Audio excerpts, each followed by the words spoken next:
Bang, bang, chitty, bang, bang, a fine for Bang, bang, fine for Bang, chitty, bang. Search the cinema listings for your area with BBC Online at www.bbc.co.uk/entertainment. If United had never heard of Cantona, or Ginola didn't cross the channel, and Vialli, Zola, SIA and the rest had all stayed at home, would English players be world beaters? And the next England manager will be watching First Division football for a lot of his players. Join me, Alan Hansen, as I investigate football's foreign legion, Wednesday at 10:30 on BBC One. Reliving some of the best bits from last year's Comic Relief and how the money's made the difference in 20 minutes. First on BBC One, the BBC News with Sean Williams. More violence in Zimbabwe as the militants appear to change tactics. Black farm workers are told, "We'll kill you for supporting the opposition." Rural policing new calls on the government to increase its spending. And the return of the conquering heroes as Old Trafford greets Manchester United.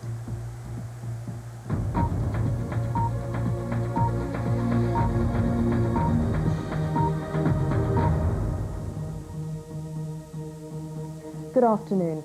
There's been more violence in Zimbabwe as the militants who've been invading white-owned farms appear to change tactics and target the workforce. A number of tobacco farms to the east of the capital, Harare, have been set alight and the farm workers beaten up.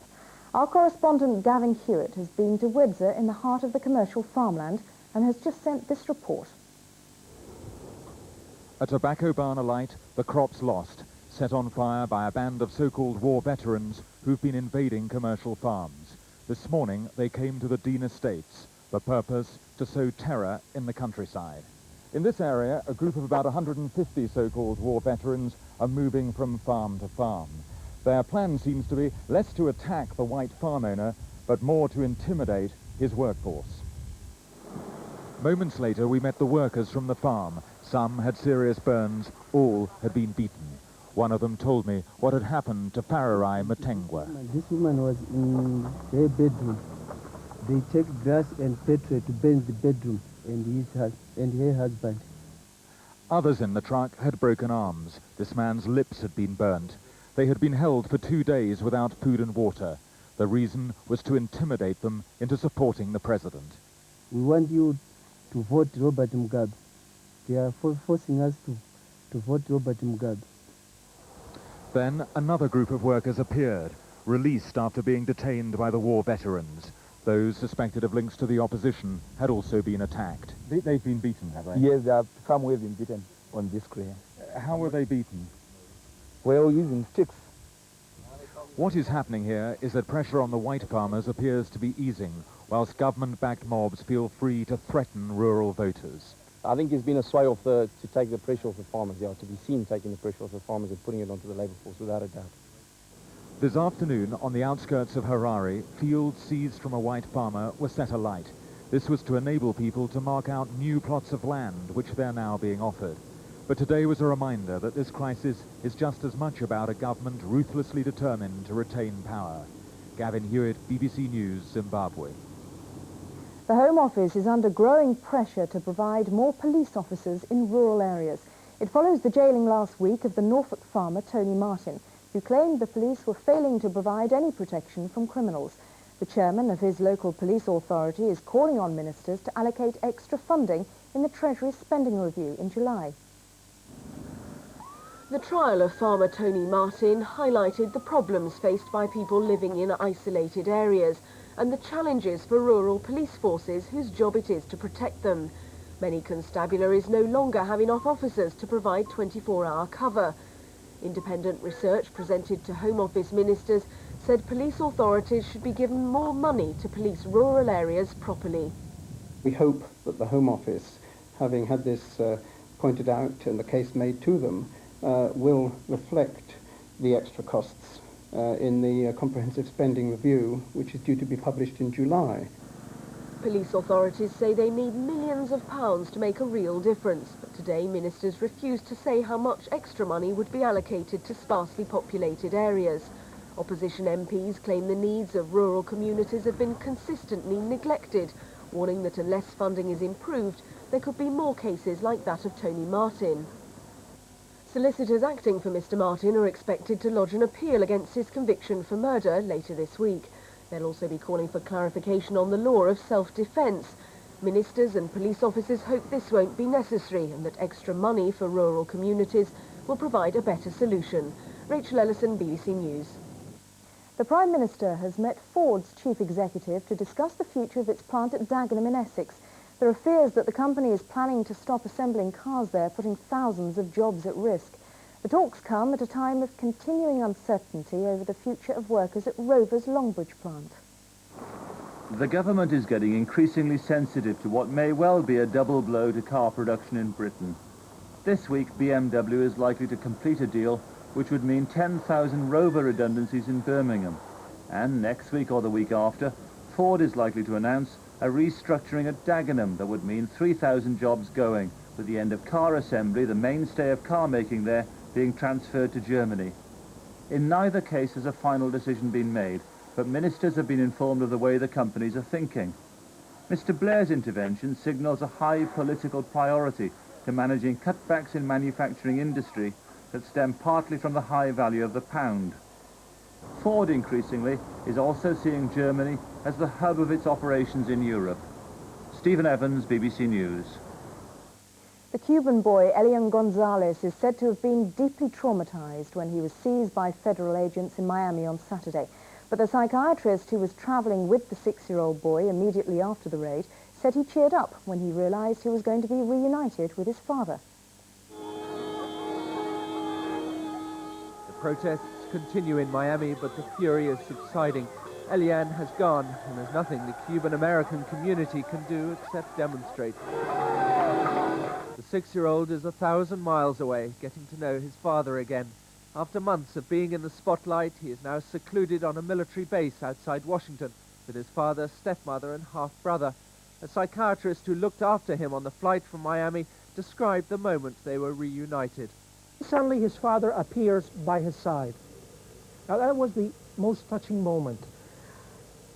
You could see the transformation of his face. Started to cry, jumps up to his father. Father goes to him. They embraced. The airplane was completely and totally quiet. I mean, you could drop a pin there, the tension. It was beautiful. They were both crying. Meanwhile, the Republicans are accusing the government of using excessive force in Saturday's raid. The government says it had no choice but to act, claiming the Miami relatives were no longer serious about negotiating.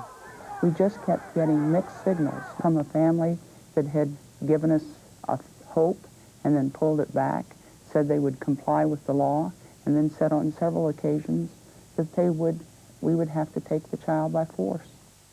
The Miami relatives have come to Washington demanding to see Elian, but they no longer dictate the terms. Tom Carver, BBC News, Washington. The Ministry of Defence has defended Britain's role in the Kosovo campaign last year after an official report revealed serious flaws in the weapons and supplies British forces were using. The document from the National Audit Office has been seen by the BBC. The draft report makes surprising reading. It suggests that if the air campaign had continued, Britain would have run out of weapons to fire. The missiles on some Harrier aircraft suffered from heat and vibration during takeoff and landing, to the point where within 2 months, over half the missiles became useless.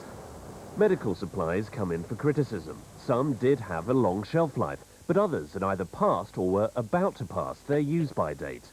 And Army communications were poor. A third of the radios didn't work, while those that did work, the Serbs were able to overhear. You've got to be able to stay where you've gone to and to make sure that you're properly supported in terms of arms, equipment, and everything that goes into keeping modern armed forces in the field. And it's in sustainability, it would appear, this report is being critical of the British government and of the Ministry of Defence. There are points of praise in the report as well. The quality of food, accommodation and financial management are said to have been much better than the previous operation in Bosnia. Ministers say troops were not at risk. There is a big difference between operating a lean supply chain, which is what we do, and being inefficient.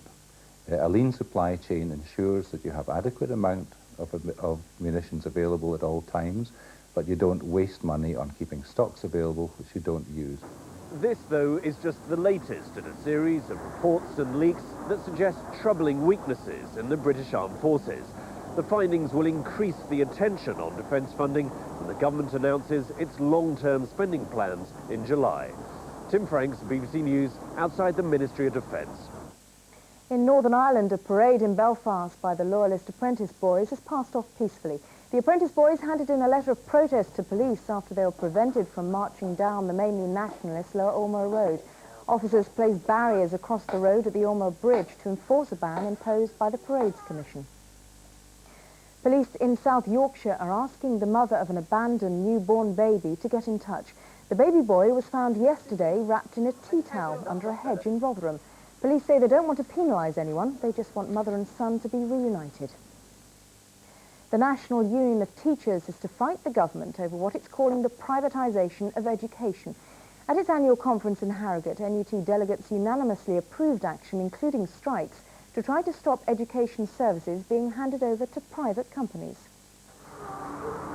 Bradford is the latest council to privatise its education services. Some of its schools get very poor exam results, and it's expecting a critical inspector's report. So it's just decided to ask private companies to bid to run all council services for schools. It's part of a wider trend across England, leading some to believe the government has a policy of handing over state education to be run by the private sector. We believe that the government is actually going behind the backs of the electorate and the backs of the public and failing to carry out a proper consultation on the future of education if they believe its control needs to be changed. We don't. We believe local authorities who've had this responsibility for 120, 130 years should continue to have that responsibility.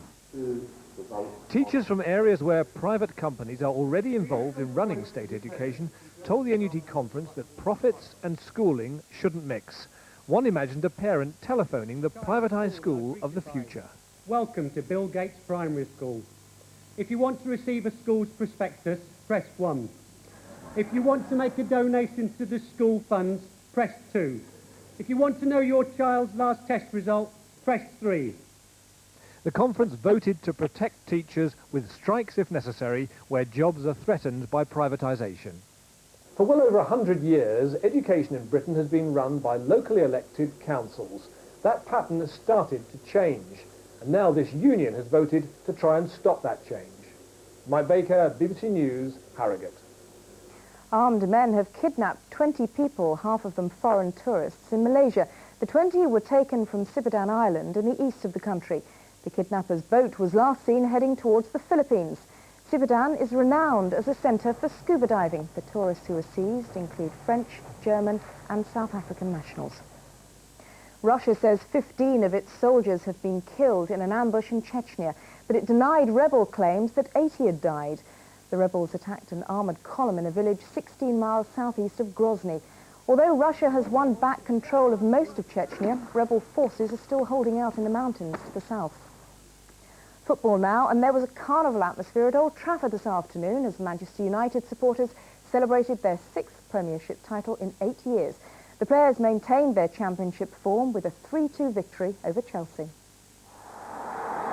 After their European disappointments last week, United and Chelsea might have been forgiven if they'd suffered a collective bank holiday hangover. Old Trafford, though, must have been wondering if Ed de Hoy had a clear head as he gifted Dwight York the opening goal. 11 minutes later, Chelsea atoned for that howler as Dan Petrescu was allowed unusual freedom to crack home the equaliser. Chelsea, desperately seeking the points needed for Champions League qualification, were now playing with real conviction, and it was no surprise when Gianfranco Zola put them in front. But it's a measure of United's calibre that even with another championship safely in the bulging trophy cabinet, they still retain the drive to win every game. Solskjaer wrong-footing De Hoy to make it 2-2. The second half was just as attractively open, with numerous chances for both sides, but only one was made to count. Though Beckham was denied, York was left with a tap-in. Kevin Geary, BBC News. And today's other Premiership matches both involved teams trying to avoid relegation. Derby County are virtually safe after Malcolm Christie scored the second goal in their victory over Southampton at Pride Park. And John Dreher's first goal for more than 3 years gave Bradford City an important victory at Sunderland. Derby are now 9 points clear of the bottom 3. Bradford remain in the relegation zone, but have moved to within 2 points of Wimbledon, the team they play next Sunday. And a number of issues are also settled in the Nationwide Football League this afternoon. Charlton Athletic will return to the Premiership as Division 1 champions after a 1-1 draw at Blackburn Rovers. Manchester City remains second, but conceded a 2-goal lead to draw at Portsmouth. At the other end of the table, both Port Vale and Swindon are relegated after defeats this afternoon. In Division 2, Preston North End are promoted as champions, despite a 2-0 defeat at Cambridge. And that's it from me. Michael Burke is going to be here with the late news at 10:35, and a reminder that there's a live debate tonight featuring the main candidates for London Mayor on our digital television channel, BBC News 24, and that starts at 8:30. Have a very good evening. Bye-bye.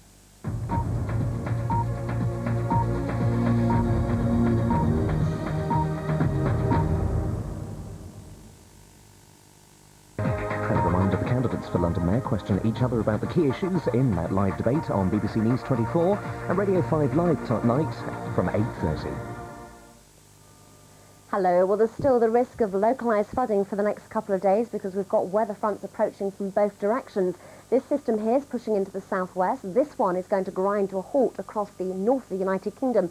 And it's this one that could bring a spell of prolonged wet weather across southern Scotland and Northern Ireland during the next few days, perhaps as much as 30 millimetres falling.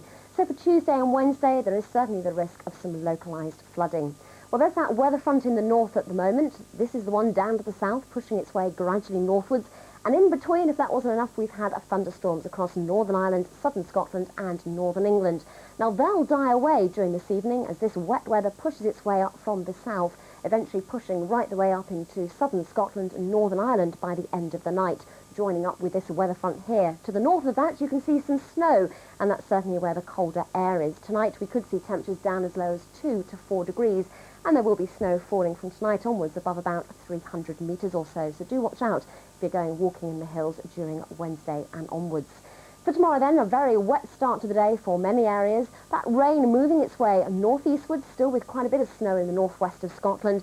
And then for much of England and Wales, it's going to be heavy thundery showers, the name of the day, but perhaps some more persistent cloud coming in late on.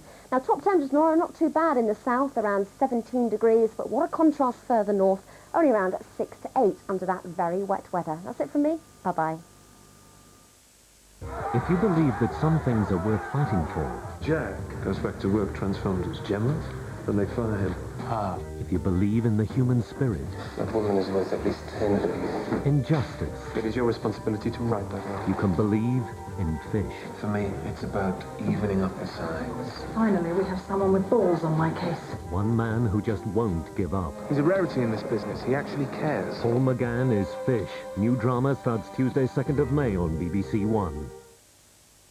This extraordinary figure turned up in an auction room. I thought it had a strange, almost hypnotic power, and I bought it. Where does it come from? Who made it and when? Trying to find the answer to those questions led me on a trail back 200 years of the golden age of discovery in the Pacific to a most surprising conclusion on the remotest speck of land on this globe, Easter Island. David Attenborough's remarkable journey to discover the lost gods of Easter Island, tonight at 8:30 on BBC Two. As we're unable to have your regional programme, now on BBC One, around Woods.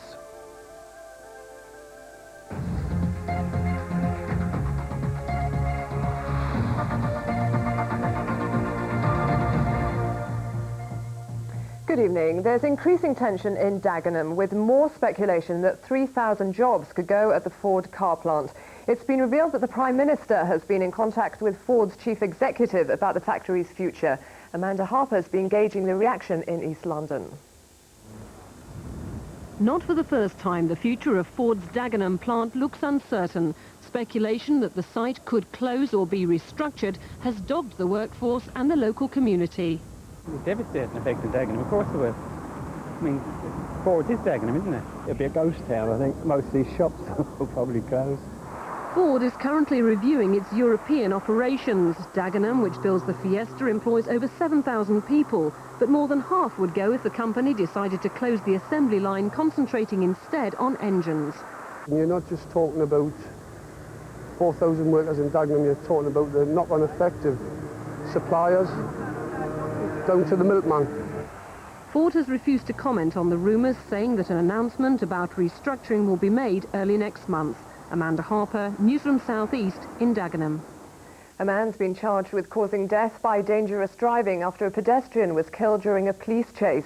The 20-year-old was struck by an out-of-control sports car at Chelsea in South Oxfordshire on Friday night. The car was being pursued by a police helicopter. It's alleged it had been stolen from outside a nightclub in Reading. A man has appeared in court charged with the murder of a 16-year-old girl in South London. Carol Sanderson and a male friend were found injured near the ruins of the old Crystal Palace on Wednesday night. She died in hospital at the weekend. Police said